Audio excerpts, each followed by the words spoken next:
Lily அப்படின்னு சொல்லிட்டு ஒரு நாய்க்குட்டி இருந்துச்சு. அந்த நாய்க்குட்டி வந்து பார்த்திங்க அப்படின்னா சூப்பராக பெயிண்ட் பண்ணும். அழகாக அதுக்கு சின்ன வயசுலேருந்தே அது பிறந்ததுலேருந்தே பெயிண்டிங்கில் அவ்வளோ ஆசை. என்னென்ன கலர்ஸ் எல்லாம் இருக்குமோ அந்த கலர்ஸ் எல்லாம் வாங்கி தான் உடம்பு மேலே அடிச்சுக்கும், செவுத்தில் அடிச்சிடும், வீட்டுக்கு ஃபுல்லாக ஏதாவது பெயிண்ட் பண்ணி வரைஞ்சி வச்சுக்கிட்டே இருக்கும். ஸோ அதனுடைய பெயிண்டிங் திறமையை பார்த்து வீட்டுக்கு வர கெஸ்ட்டில் இருந்து ஆரம்பித்து அது அதுகிட்ட இருக்க குட்டி குட்டி பொம்மைகள் வரைக்கும் எல்லாருமே பாராட்டுவாங்க. லில்லி நீ சூப்பராக வரைகிற, லில்லி வாவ் அப்படின்னு சொல்லிட்டு எல்லாரும் பாராட்டுவாங்க. ஆனால் லில்லி இந்த அளவுக்கு வந்து படம் வரைஞ்சி அதிலே இன்ட்ரெஸ்டடாக இருக்கிறது அவங்க அம்மா அப்பாவுக்கு பெருசாக பிடிக்கல.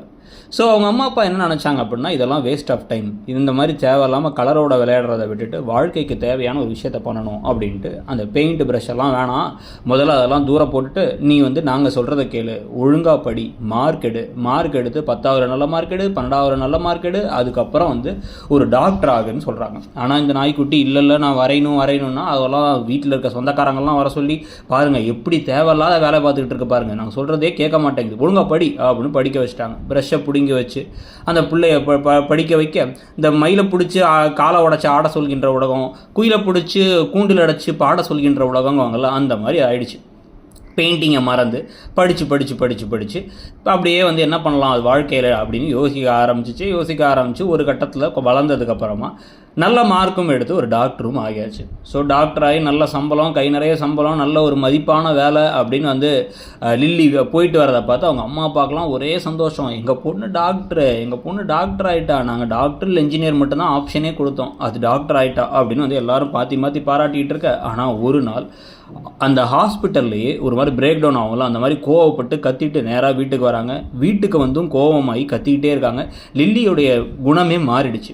உடனே என்ன பண்ணுறாங்க, ஒரு சைக்காட்ரிஸ்ட்டை கூப்பிட்டு போகிறாங்க. அது ஒரு புலி.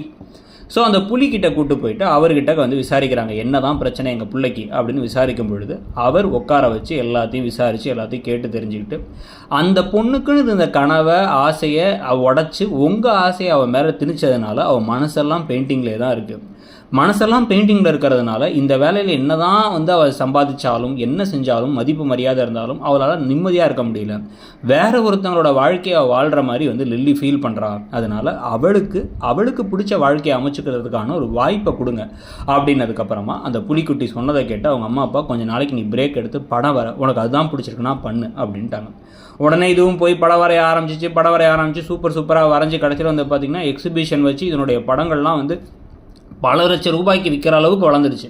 பணம் மட்டும் விஷயம் இல்லை, ஆனால் அதனுடைய கனவை அதுக்கு பிடிச்ச ஒரு விஷயத்தை செய்கிறதுனால கிடைச்ச மனதிருப்தி ப்ளஸ் அவங்க அம்மா அப்பாவும் அதை ஏற்றுக்கிட்டதுனால கிடைச்ச மனதிருப்தி ரொம்பவே பெருசு. இதை பற்றி உங்களுடைய கருத்து என்னங்கிறத சொல்லுங்கள். தேங்க்யூ.